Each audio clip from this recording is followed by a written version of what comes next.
안녕하세요 여러분, 건강한 하루 보내고 계신가요? 오늘은 요즘 정말 핫한 건강기능식품 중 하나, 코엔자임 Q10에 대해 이야기해 보려고 해요. 코엔자임 Q10은 건강에 관심 있으신 분들이라면 한 번쯤은 들어보셨을 텐데요. 단순히 피로회복제라고 알고 계셨다면 오늘 영상 꼭 끝까지 보셔야 해요. 생각보다 훨씬 다양한 역할을 하고 있거든요. 먼저 코엔자임 Q10은 이름이 조금 낯설게 들릴 수 있지만 우리 몸에 원래부터 존재하는 아주 중요한 영양소예요. 정식 명칭은 유비퀴논 또는 유비데카레논이라고도 하고요. 체내 세포 속 미토콘드리아에서 에너지를 만드는데 꼭 필요한 존재랍니다. 우리가 밥을 먹고 그걸 에너지로 바꿔서 활동하게 되잖아요. 그 모든 과정에 코엔자임 Q10이 함께하고 있어요. 뿐만 아니라 코엔자임 Q10은 강력한 항산화 작용도 해요. 우리 몸에 있는 세포들이 산화되면서 노화가 시작되는데 이 산화를 막아주는 게 바로 항산화 물질이죠. 코엔자임 Q10은 그 중에서도 꽤 강력한 역할을 한답니다. 나이가 들면 점점 에너지가 부족하다는 느낌 받으시죠? 체력도 떨어지고 쉽게 지치고.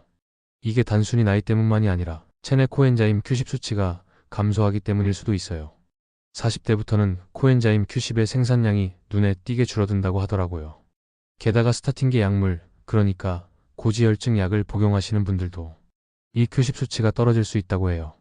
심장질환, 고혈압, 당뇨, 파킨슨병 같은 만성질환이 있는 경우도 마찬가지고요. 그래서 중년 이후엔 코엔자임 Q10 보충이 꽤 중요해진다고 볼 수 있어요. 그럼 섭취하면 어떤 효과가 있느냐? 이게 진짜 궁금하시죠? 첫 번째는 심혈관 건강이에요. 심장은 우리가 쉬고 있을 때도 계속 움직이는 장기잖아요. 그만큼 많은 에너지가 필요해요.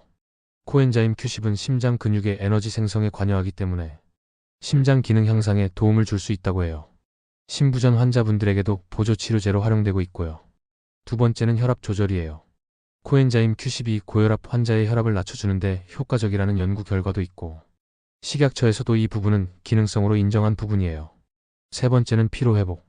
개인적으로 가장 체감이 빠른 부분일 수도 있어요. 피로를 느끼는 건 결국 에너지 부족 때문인데 Q10은 에너지를 만들어내는데 직결된 역할을 하니 지친 일상에서 활력을 얻는 데 도움이 될 수 있죠.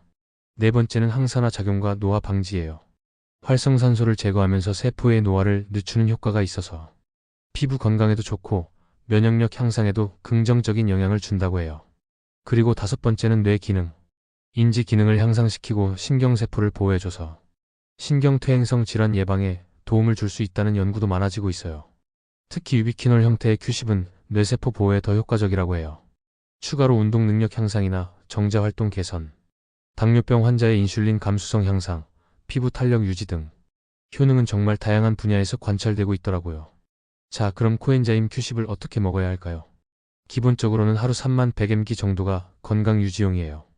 피로가 심하다거나 심장 건강이 걱정된다면 10만 300mg까지도 복용 가능하고요. 하지만 너무 과하게 복용하는 건 피하는 게 좋아요. 일부 연구에서는 하루 1200mg까지 복용한 경우도 있었지만 이건 의료진의 감독하에 진행된 경우니 일반적인 권장량은 아니에요. 복용 시간도 중요해요. 코엔자임 Q10은 지용성이라서 식사 중이나 식사 직후, 특히 지방이 포함된 음식과 함께 먹어야 흡수율이 높아진답니다. 빈속에 먹거나 자기 전에 먹는 건 피해주세요. 불면증을 유발할 수 있다는 이야기도 있어요. 또한 하루 복용량을 나누어 아침, 저녁으로 2번 나눠 먹는 게 지속적인 흡수에 도움이 된다고 해요. 혹시 음식으로도 코엔자임 Q10을 보충하고 싶으신가요? 가능해요. 특히 소고기, 돼지고기, 닭고기 같은 육류나 고등어, 연어, 참치, 정어리 같은 생선, 그리고 시금치, 브로콜리, 콜리플라워 같은 채소, 또 견과류, 참깨, 피스타치오, 렌틸, 콩에도 소량씩 들어있답니다. 하지만 식사만으로는 충분한 양을 채우기가 어려워서 건강기능식품 형태로 보충하는 분들이 더 많아요. 형태는 두 가지가 있어요. 하나는 유비퀴논, 그리고 하나는 유비퀴놀. 유비퀴논은 산화형, 가격이 저렴하지만 체내에서 전환 과정이 필요해요. 유비퀴놀은 바로 흡수되는 환원형이라 흡수율이 높지만 가격은 조금 더 나간답니다. 특히 40대 이후거나 위장 흡수가 떨어지는 분들, 기력이 많이 부족한 분들에겐 유비퀴놀 쪽을 추천드려요. 마지막으로 주의할 점도 짚고 넘어갈게요. 코엔자임 Q10은 기본적으로는 안전한 영양소지만 간혹 소화불량, 두통, 어지러움, 피부 발진 등의 부작용이 드물게 나타날 수 있어요.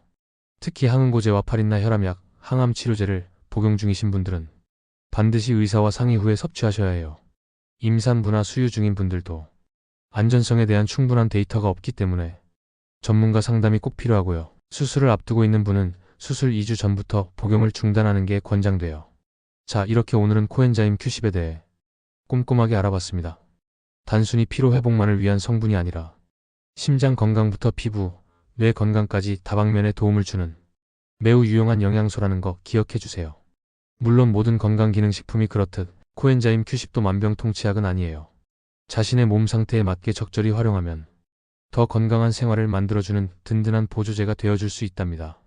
오늘 영상이 도움이 되셨다면 좋아요와 구독 잊지 마시고요. 궁금하신 내용이나 직접 드셔보신 후기가 있다면 댓글로도 함께 나눠주세요. 그럼 다음 영상에서 또 건강한 이야기로 찾아뵐게요. 감사합니다.